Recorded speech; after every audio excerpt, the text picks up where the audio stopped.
Continuamos en esta escena. Bueno, ya está presente y nos distingue sobremanera el doctor Sánchez Cárdenas. Bienvenido, doctor, de nuevo a este espacio que es suyo. Bueno, muy buenos días. Para mí un placer estar aquí en Buenos Días y siempre compartir las ideas que ustedes estimen que son de interés público. Doctor, antes de pasar a la parte política, últimamente las asociaciones de neumología y otros especialistas han estado hablando o advirtiendo quizás a la gente que se cuide un poco de un posible rebrote del COVID. Un compañero suyo que tenía que venir, por ejemplo, el lunes, no pudo porque tenía COVID. Leonel tiene COVID, varios en la dirección política de su partido también tienen COVID. La gente ya no le tiene miedo porque no hay mortalidad, pero sin embargo no nos cuidamos de las posibles secuelas, porque hay personas que le dio COVID y no sufrían de hipertensión y ahora sufren. Hay quizás que cuidarse un poquito, por lo menos en lugares donde hay mucha gente. Sí, definitivamente hay un aumento de los casos de COVID en el país. Eso incluso fue reconocido por la propia Dirección General de Epidemiología, que lo informó públicamente. No está en los volúmenes de casos que teníamos en la fase activa de la pandemia, pero evidentemente de que estamos en una elevación del número de casos actualmente. Eso significa, y debo incluso recordar que la Organización Mundial de la Salud, cuando cesó el estado de emergencia al que llamó, siempre advirtió de que no significaba que el COVID había desaparecido, sino que iba evolucionando de tal manera que se movía hacia lo que se llama una endemia, o sea, casos que están... Una gripe más. Exactamente, enfermedades que están circulando en la población, pero que dejan de tener la trascendencia pandémica o epidémica que este caso de COVID-19 alcanzó.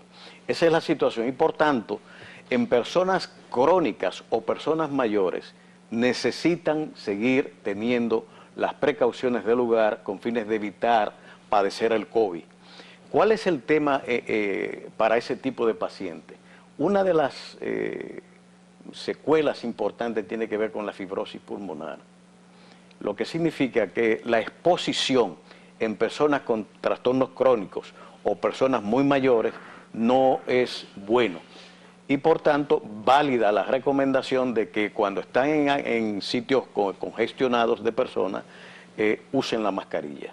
Doctor, y tomen exactamente las mismas precauciones que cuando teníamos el COVID. Doctor, pero en el tema de la parte preventiva sobre la enfermedad, ¿qué hacer con la vacunación? O sea, yo entiendo, acuérdense que lo que yo soy ingeniero, la lógica mía es distinta a la de ustedes, los profesionales. La que se vencieron, la quemaron.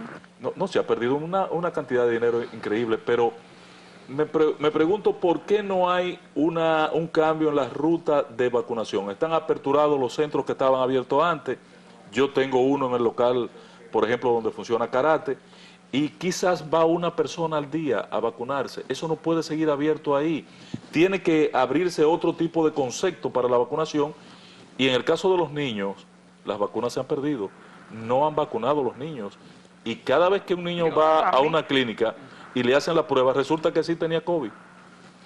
Bueno, precisamente una de las cosas en la conducción de procesos de vacunación de este tipo, nosotros lo advertíamos desde cuando se planteó la tercera dosis.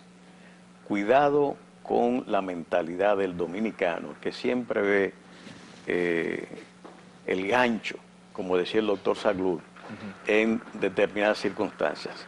El programa de vacunación empezó excelentemente bien, con una masiva concurrencia de la gente a vacunarse, bajo el concepto de que tenía que ponerse 2 dosis.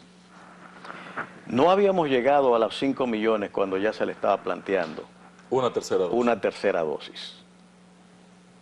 La recomendación de la OMS era que esa dosis fuera aplicada en pacientes crónicos o mayores que sus clínicos en su manejo de su condición recomendaran como medida de protección.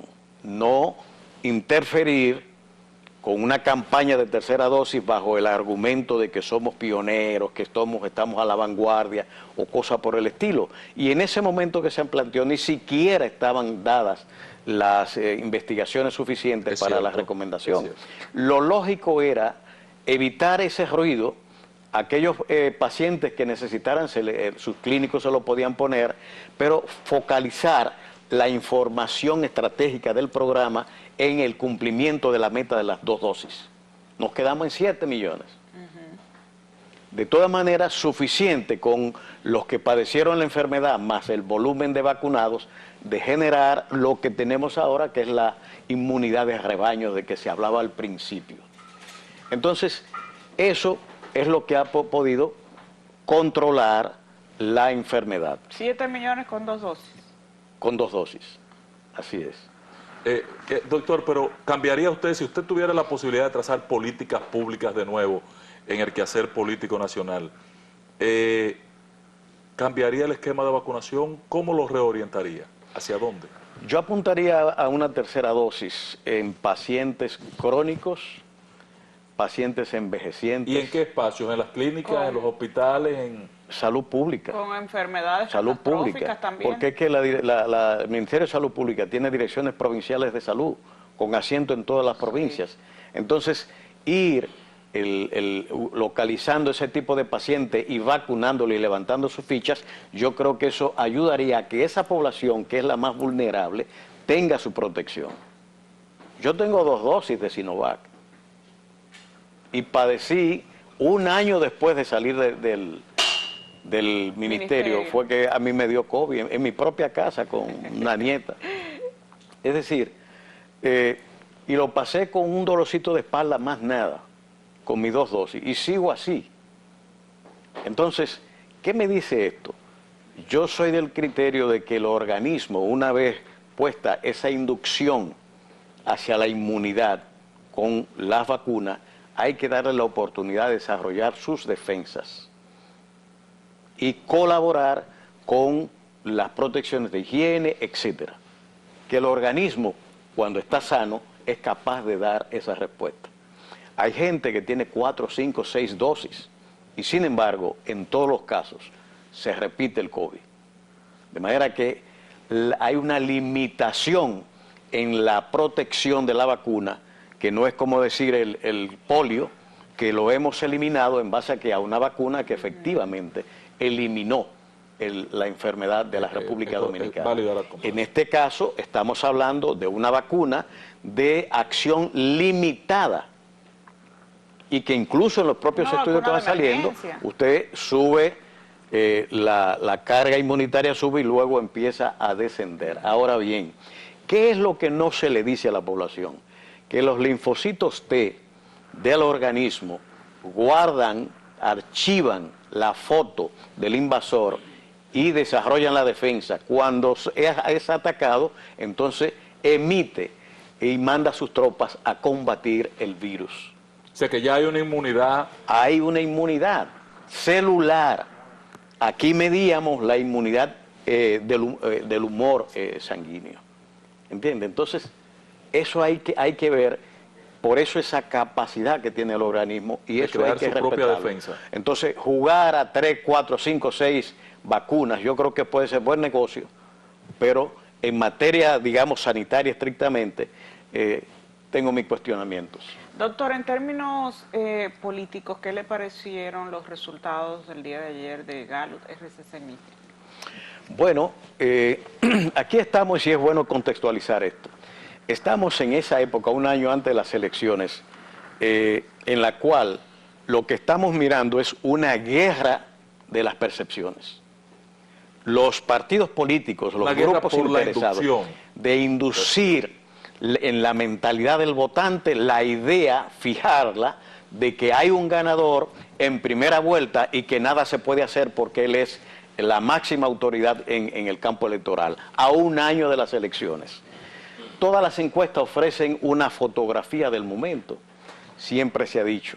Y en este caso hay algunos elementos que sí es bueno destacar y que la encuesta ha repetido y que van favorable al gobierno. Por ejemplo, el Gran Santo Domingo tiene un 33.75% del electorado, pero la encuesta le atribuye un 37.5%. Sube más, y es un área donde el gobierno está mejor. Sí. Mientras el PLD es donde está peor de todas las provincias. En Santiago, en el Cibao lo invierten, que tiene un 37.5%, y entonces le atribuye un 33% en Santiago, donde el PLD y Abel Martínez están sumamente altos. Sí. De manera que aquí hay una deliberada acción dirigida a favorecer en los resultados al gobierno. Eso está más que claro. Entonces, Sí, ¿por qué se comete ese error? Cuando tú cambias la carga de evaluados a un espacio donde hay una favorabilidad a un Bueno, sector, eso es como si usted en un campeonato va a hacer una encuesta. ¿Cuál usted quiere que gane el Estadio Cibao? Las Águilas. Los Águilas. ¿Entiende? Pero si viene aquí al Quisqueya, donde el Licey está, y le hace la encuesta, ¿quién va a ganar? El Licey. Entonces, eso es básicamente lo que se persigue. Aquí hay una manipulación dirigida a favorecer en esta etapa. Habitualmente todas las encuestas al final tienen que decir cuál es el cuadro real electoral. O sea, se busca crear una percepción de que el presidente ganaría en primera vuelta. Seguro, seguro. Eso es lo que se está haciendo. Y tienen que hacerlo, doctor. Yo lo entiendo y le decía a María Sí, ahorita, claro. si fueras tú, yo Claro. lo harías también, porque donde yo estoy seguro que no se gana es en una segunda vuelta. No, es que en segunda vuelta no hay manera de ganar, pero tampoco... Para el gobierno. Ellos están tratando de vender la primera vuelta como inevitable. Resulta que los resultados de la encuesta son contradictorios en la misma encuesta, cuando usted lee, bueno, ¿y cuáles son sus preocupaciones? La inflación, o sea, inseguridad la ciudadana, gente un está en un 70%. nivel de, digamos, de incordio tal, que sencillamente no se corresponde un resultado No, favorable no al hace gobierno más. con lo que la gente está gritando en los colmados y en todas partes. La calle tiene un discurso, la encuesta tiene otro discurso. Entonces aquí ese es el gran dilema. No, y la encuesta no esconde el malestar de la calle. no. Efectivamente. Y otro elemento, yo son de las primeras encuestas que veo donde los indecisos son tan bajos. Menos de 4%. En esta fecha todo el mundo está decidido. Sí, no puede Y ser eso menos de 15, nunca ha 16%. pasado. No puede En ser. un año antes, 6 meses antes, 15, 16%. exactamente, los indecisos habitualmente están sobre el 12, 15%. Claro. Aquí en esta encuesta no hay indecisos. Todos los encuestados están decididos a que ya está definido el panorama y por tanto se cierra la cuenta. Eso es justamente el juego de las percepciones. Doctor, ustedes han convocado una marcha para el día 8. ¿Con qué se come esto? ¿Qué es lo que pasa? ¿Por qué el día 8? ¿Por qué la marcha? Bueno, el partido ha estado en la calle y es claro La encuesta lo refleja.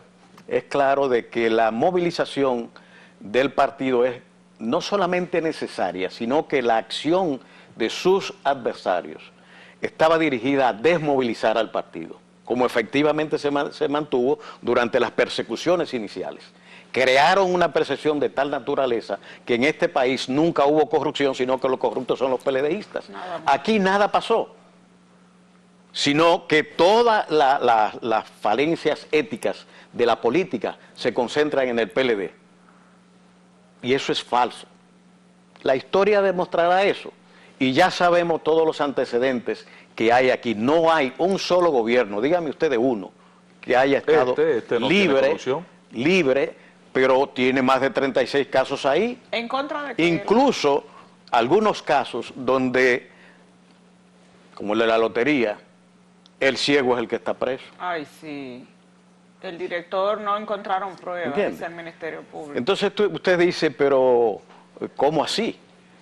O sea, no puede ser El Ministerio ese Público fenómeno. no aportó las pruebas y Pero los ahí jueces está, no encontraron. de todas maneras. O sea, hay que investigar estos casos para ver qué es lo que ha pasado. Y veremos entonces de que en todos los gobiernos siempre hay gente que se pasa de contento. No es una exclusividad de ningún partido. Y por otra parte, esa es, digamos, el PLD no niega que tenga sus partes oscuras, pero sus luces son mayores. La historia reconocerá esos 8 años de Danilo Medina como el mejor gobierno nacional en términos de resultados. Ayer el periódico El Listín Diario, doctor, disculpe, en su principal información y en su editorial daba cuenta de los servicios, cómo se han deteriorado, cómo se han dejado caer los diferentes servicios que más o menos funcionaban bien durante la pasada gestión. Pero precisamente, no es solamente que está gritando en los colmados, es que usted ve cuando se hacía la campaña contra el PLD, se vituperaba la acción de construcción de escuelas. Bueno, ahora están alquilando furgones móviles para, digamos, completar las escuelas que faltan, las aulas que faltan. El 911 se cayó, alto costo en crisis, las boticas sin medicamentos, los hospitales con quejas permanentes en ese sentido. No voy a decir ya de los precios, porque la gente está más que cansada de protestar. Los cebolleros van para el Palacio, creo, en estos días. Es decir, las importaciones se han dañado. El metro, pasaporte. El metro, fíjese usted, una cosa impensable. Pasaporte. Es decir, y la agricultura que se la han tragado. Es decir, aquí tenemos una seria alimentaria. Totalmente. Un grave problema. Y la encuesta entonces nos trae un elemento que casi no se destaca. Abel Martínez es el que tiene un 15% de rechazo, 18%. Sí. Y los otros están... El techo más amplio para crecer. Con el techo aquí cerquitita. Doctor, se nos quedó su decisión de aspirar va a tener que volver, doctor. Más temprano, doctor. Estábamos esperando con una agenda. Sí.